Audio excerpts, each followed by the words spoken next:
The Magical Lens, the creation of the first microscope. Once upon a time, in a quaint village where curiosity bloomed like the flowers in spring, there lived a young boy named Antony. Antony was a spirited lad with a heart full of wonder and eyes that sparkled with the thirst for knowledge. His favorite pastime was wandering through the woods, collecting leaves, and peering closely at the tiniest insects, marveling at their intricate designs. One sunny afternoon, as Antony was exploring the forest, he stumbled upon an old gnarled oak tree with a door carved into its trunk. He had never noticed it before, despite passing by the tree countless times. With a mixture of excitement and caution, he pushed the door open and stepped inside. To his astonishment, the tree's interior was a workshop filled with strange contraptions, shimmering crystals, and ancient scrolls. At the center of the room, an elderly man with a long, flowing beard was hunched over a workbench, examining a tiny glass sphere. "Who are you?" Antony asked, his voice echoing in the hollow tree. The old man looked up, his eyes twinkling with mischief. "Ah, a young seeker of knowledge. I am Hans, the village alchemist, and who might you be?" "I'm Antony. What are you doing here, Hans?" Hans chuckled. "I'm working on something quite special, young Antony. It's a magical lens that can make the invisible visible." Antony's eyes widened with amazement. "Invisible? Like what?" "Like the tiniest creatures and the hidden details of the world around us," Hans explained. "But I need help to complete it. Would you like to assist me?" Antony eagerly nodded, and from that day on, he visited Hans every afternoon. Hans taught Antony about the properties of glass, how to grind and shape it, and the secrets of light. Together, they experimented with different materials, trying to perfect the lens. One evening, as the sun dipped below the horizon, casting a golden glow through the tree's small windows, Hans and Antony made a breakthrough.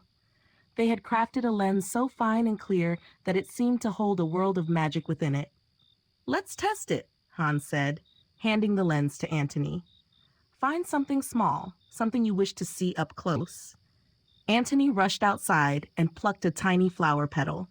He held the lens over it and gasped. Through the lens, he could see intricate patterns and details he had never imagined. "This is incredible," Antony exclaimed. "It's like seeing a whole new world."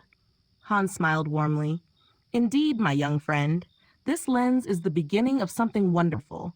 We shall call it the microscope."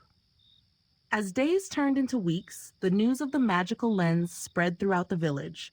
People came from far and wide to see the wonders it revealed. Antony and Hans continued to refine their creation, making lenses that could see even smaller details. One day, a traveler named Robert Hooke visited the village. He was a scholar and an inventor, always in search of new knowledge. When he heard about Hans and Antony's microscope, he was eager to see it for himself. "Show me this marvelous invention," Robert said, his eyes gleaming with anticipation. Antony carefully handed the microscope to Robert. "Look closely," he instructed, "and tell us what you see." Robert peered through the lens, his expression shifting from curiosity to astonishment. "This is remarkable. The clarity, the detail. It's as if a whole new world has opened up before my eyes." Hans nodded. "It is the beginning of a new era of discovery. We can now explore the smallest mysteries of life." Robert, filled with inspiration, asked, "May I take this knowledge with me? I wish to share it with scholars across the land." Hans and Antony exchanged a glance. They knew that sharing their creation would spread knowledge and spark curiosity in many hearts. "Yes," Hans said with a nod. "Take it and let it inspire others to look closer, to see the unseen." With their blessing, Robert left the village, carrying the knowledge of the magical lens with him. He shared it with scholars and inventors, and soon the microscope became known far and wide. Back in the village, Antony continued to explore the world through the lens, his curiosity growing with each new discovery. He and Hans remained close friends, always seeking to learn more and understand the magic that lay hidden in the smallest details of life. One morning, as Antony was examining a drop of pond water through the microscope, he noticed tiny creatures swimming about. He ran to Hans, excitement bubbling in his voice. "Hans, Come quickly. There are tiny animals in the water. They're alive, and I can see them moving. Hans hurried over and looked through the lens. He smiled proudly at Antony. You have discovered something extraordinary, my boy. These tiny creatures are a part of a hidden world that we are just beginning to understand. Antony's heart swelled with pride. He knew that he had uncovered a secret of the natural world, one that would change how people saw the world forever. As word of Antony and Hans's incredible discoveries spread, scholars and inventors from across the land journeyed to their quaint village to learn from the masters of the magical lens. The village, once quiet and serene, now buzzed with excitement and wonder. Antony, now a young man, continued his explorations with tireless enthusiasm. His latest fascination was with the tiny creatures he had discovered in the pond water. He spent countless hours observing their movements, drawing detailed sketches, and pondering the mysteries of their existence. One bright morning, a group of children gathered around Antony as he set up his microscope near the village square. Among them was a girl named Maria, whose eyes sparkled with curiosity, much like Antony's had years before. Can we see the tiny animals too? Maria asked eagerly. Antony smiled and nodded. Of course. Step right up and take a look. One by one, the children peered through the lens, gasping and giggling at the sight of the microscopic creatures darting about. They're so small, exclaimed Maria. How do they live in such a tiny world? Antony knelt down to her level, his eyes twinkling with wisdom. They live just as we do, Maria, in a world full of wonders that we can now explore thanks to the microscope. As the children took turns, a distinguished visitor approached. It was a renowned scientist named Antony van Leeuwenhoek, who had heard of the incredible work being done in the village. Young Antony van Leeuwenhoek began, I have traveled far to see this remarkable invention and the discoveries it has unveiled. I am Antony van Leeuwenhoek, a humble draper with a keen interest in lenses and the microscopic world. Antony, honored by the visit, welcomed Van Leeuwenhoek warmly. Please, Master Van Leeuwenhoek, see for yourself the wonders of the tiny creatures we have discovered. Van Leeuwenhoek carefully examined the microscope and peered through the lens, his expression one of profound amazement. This is truly magnificent. The clarity and detail are beyond anything I have ever seen. With this, we can unlock secrets of the natural world that have eluded us for centuries.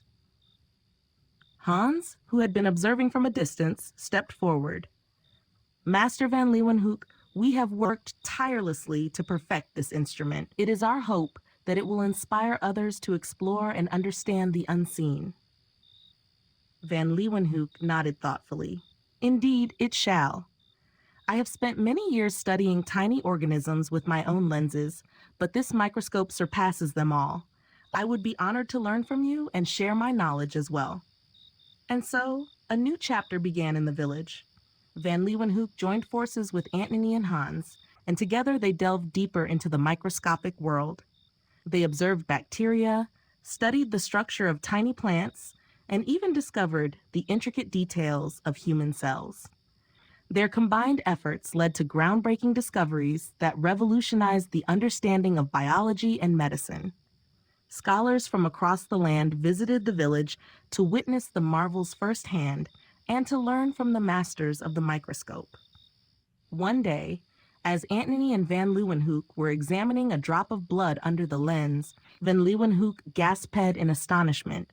Look, Antony, the blood is teeming with tiny round cells. They move in a rhythmic dance, carrying life through the body. Antony's eyes widened with wonder. This is extraordinary. We are witnessing the very essence of life itself. News of their discoveries spread far and wide, reaching even the grand halls of kings and queens.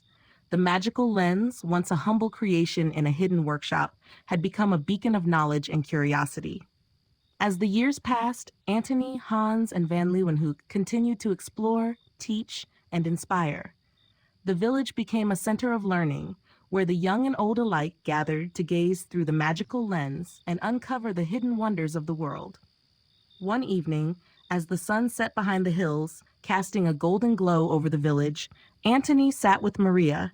now a young woman, by the pond. They watched the fireflies dance above the water, their reflections shimmering like tiny stars.